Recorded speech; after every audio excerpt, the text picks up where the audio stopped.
Hello everyone. तर आज आपण बघतोय एक्सरसाइज 1.1 मधला क्वेश्चन नंबर 2 त्यातला 6th सम. ठीक आहे.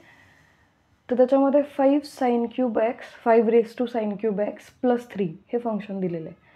तर हे जे फंक्शन आहे हे कंपोजिशन आहे. कोणत्या दोन फंक्शनचं कंपोजिशन आहे तर 5 raised to x आणि दुसरं फंक्शन असेल sin cube x plus 3. Okay. आता हा sin cube जो आहे ना ते पण कंपोजिशन आहे. कोणत्या दोन फंक्शनचं तर x क्यूब आणि साइन फंक्शनचं. ठीक आहे. तर हे कंपोजिशन जरी तुम्हाला आयडेंटिफाय नाही झालं तरी डिफरन्शिएट करताना चेन रूल वापरताना लक्षात ठेवायचं की जे फंक्शन्स एकात एक अडकलेले आहेत त्यांना डिफरन्शिएट करायचे. सगळ्यात पहिल्यांदा फंक्शन कोणतं आहे तर हे पॉवर फंक्शन जे दिसते ते फंक्शन. सो आधी तुम्हाला पॉवर फंक्शनला डिफरन्शिएट करायला लागेल with respect to what, with respect to the power itself, म्हणजे साइन क्यूब एक्स प्लस 3. त्यानंतर multiply it by derivative of sin cube x plus 3 with respect to what? Now sin cube is cubic function first. Okay, so differentiate that function with respect to sin first, multiplied by, then differentiate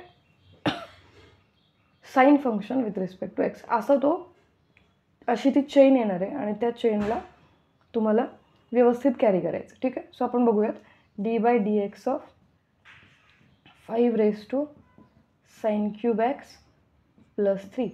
so आधी आपल्याला काय माहिती आहे की d by d x of a raise to x formula माहिती आहे आपल्याला.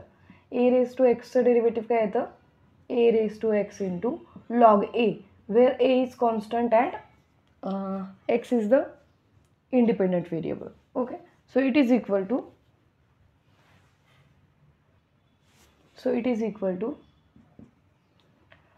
A raise to एक्सचं derivative a raise to x into log a. So इथं पण तसंच 5 raised to sin cube x plus 3 into log of 5 multiplied by d by dx of. So 5 raised to something साठी आपण 5 raised to a raised to x वाला formula वापरला. पण आता ते जे पॉवरमधलं फंक्शन आहे तो इंडिपेंडंट व्हेरिएबल नाही आहे, तो इंडिपेंडंट व्हेरिएबलचं एक वेगळं फंक्शन आहे. म्हणून तुम्हाला sin cube x प्लस 5ला डिफरन्शिएट करायला लागेल. Okay, with respect to x.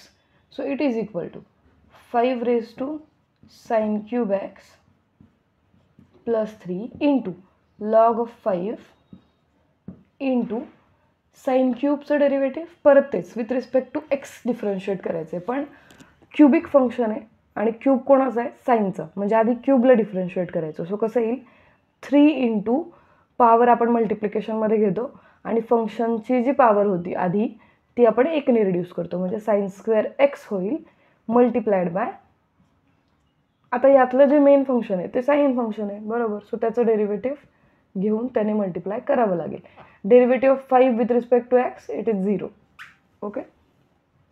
So it is equal to 5 raised to sin cube x plus 3 multiplied by log 5 multiplied by 3 sin square x into derivative of sin x is cos x. Okay. So this is your final answer.